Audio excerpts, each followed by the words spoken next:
Bonjour à tous, c'est Wink Passion FR. Aujourd'hui dans Rétro Animé, on va parler de Street Fighter. Nani? Alors oui, j'avais déjà parlé dans ma précédente vidéo sur Street Fighter Alpha. Mais je vais parler de Street Fighter 2, le film d'animation sorti en 1994. Conçu par Yoshiki Okamoto et Akira Yasuda qui avaient déjà travaillé sur Final Fight, Street Fighter 2 est considéré comme l'un des plus grands jeux vidéo de tous les temps et le jeu de combat le plus important et le plus influent jamais créé. Son lancement est considéré comme un moment révolutionnaire dans son genre, crédité de la popularisation du genre de combat dans les années 90 et inspirant d'autres producteurs à créer leur propre série de combats. Bon, ne perdons pas plus de temps, c'est parti de raconter l'histoire du film d'animation Street Fighter 2.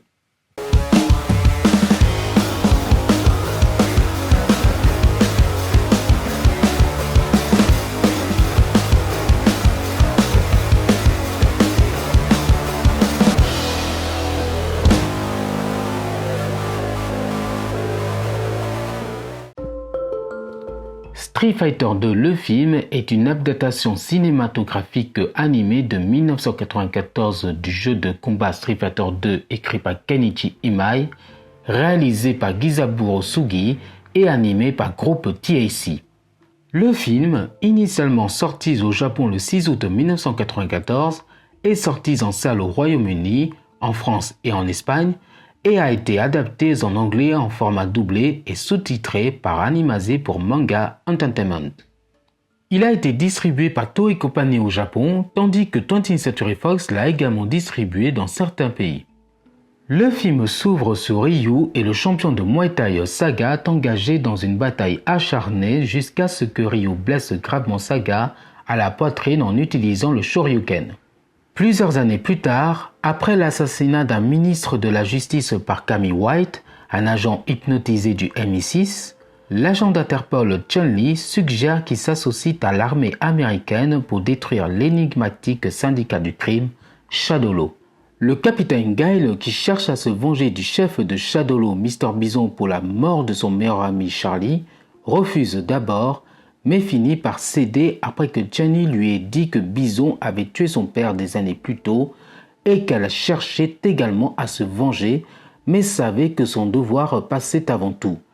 À la base de Shadow Law, Bison, avec ses gardes du corps Balrog, Vega et Saga, ordonne une chasse à l'homme mondiale pour retrouver Ryu, déterminé à l'intégrer à son organisation, et envoie des cyborgs monitors pour trouver des artistes martiaux plus précieux pour leur cause. Cependant, Ryu, qui parcourt le monde à la recherche de challengers dignes d'intérêt, tels que Fei Long, Dalsim et Hi Honda, reste indétectable en raison de la suppression de son ki. Pendant ce temps, le meilleur ami américain de Ryu et rival de combat Ken Masters s'est installé avec sa petite amie Elisa, mais cherche toujours un défi et une revanche avec Ryu.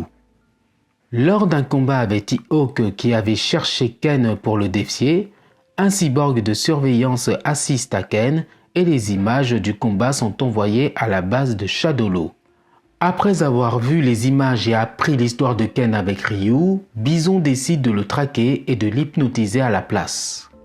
En chemin, Bison voit Chun-Li et Guile avertir DJ des cyborgs de surveillance et en détruire un, et envoie ensuite Vega à New York pour tuer Chun-Li.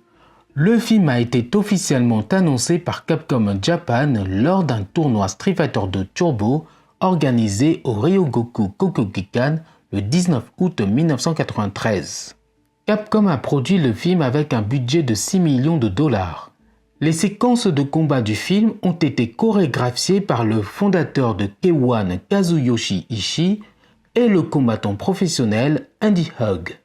Au départ, Masashi Ikeda avait été annoncé comme réalisateur, mais en raison de diverses circonstances, il a été écarté et remplacé par Gisaburo Sugi. Le film a été terminé en 6 mois.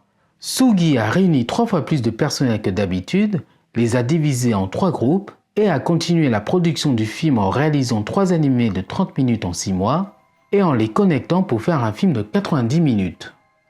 Au box-office japonais, le film a rapporté plus de 16 millions de dollars, devenant l'un des 5 films les plus rentables de 1994 au Japon.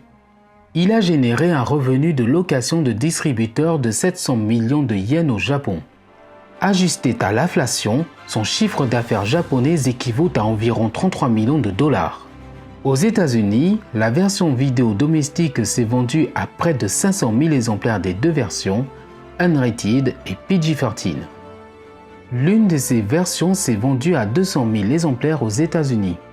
Le succès du film a également conduit à la production d'une série télévisée Street Fighter 2V et d'un autre film d'animation Street Fighter Alpha The Animation.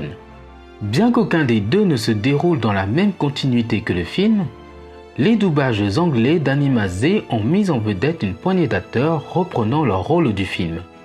Le film est sorti avec un nouveau transfert 16 neuvième 1080p sur Blu-ray et un coffret combo DVD Blu-ray en 2013 pas casé en France avec le Blu-ray autonome distribué au Royaume-Uni par Manga UK.